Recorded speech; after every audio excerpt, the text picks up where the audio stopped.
Hello there, kia ora. Do you know why your rates and rents seem to be doomed to go up really quickly over the next 12 months? Well, it's because that's what the country voted for. You see, every local authority around the country is looking at massive increases in rates, some as high as 30%, like the Far North District Council. And there are a huge range of reasons for these rises. It's not as simple as some politicians, particularly those who are in the middle of a by election, are claiming, like it's small projects like speed bumps and cycle lanes that is blame. And there are factors that hit some councils more than others. And the fix is just as complicated. It's not as simple as sticking to core services like pipes and roads or giving the politicians a pay cut, because that's not all the core services that are covered under this legislation, and that's also not how salaries work for politicians.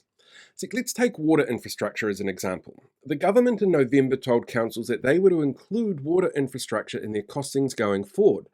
But the work that was done by the previous government towards affordable water reforms, well, they told councils to remove those costs for the next 2 years and prohibited them from putting them back into their budgets, which means, well, suddenly there's an awful lot of expense that councils have to deal with. Water infrastructure makes up about 30% of the average council's budget, so the implications there are absolutely massive.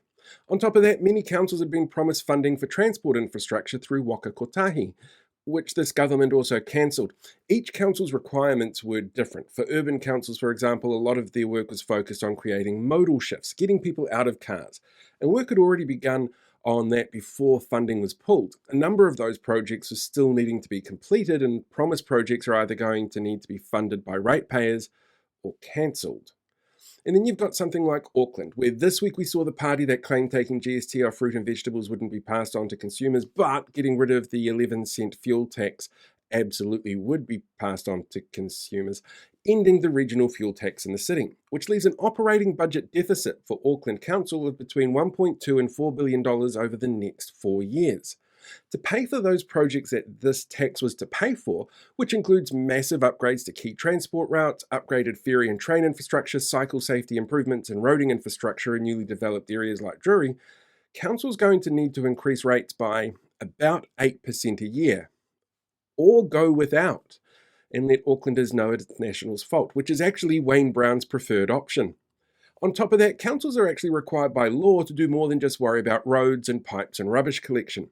The 2002 Local Government Act also states councils have to provide tools and facilities to help build and celebrate local communities that end up being targeted by people as unnecessary. They're the ones that are meeting legal requirements here that are put in place by legislation. So those people who complain about free concerts in the park, for example, they don't seem to understand that councils have to do something in that field. Add on top of this the increasing cost of operations. Every cost has gone up for all things. That might be something like water or fuel or electricity, or the cost of using something like road freight over rail freight. Their costs have still climbed. The new government has had a direct hand in a number of these expenses being passed on to councils with no alternative revenue gathering options being opened up, which means, well, passing the costs on to ratepayers and renters, which includes places that are more commercial, your local supermarket or gas station or shopping mall. Their rates are going to go up as well, and those get passed on to their businesses and consumers. Councils are limited as well in how they can gather revenue. You see, they don't set things like fine levels for parking. That's done through central government. They can only charge a certain amount for parking spaces that they've got, and the number of those being used is actually dropping around the country.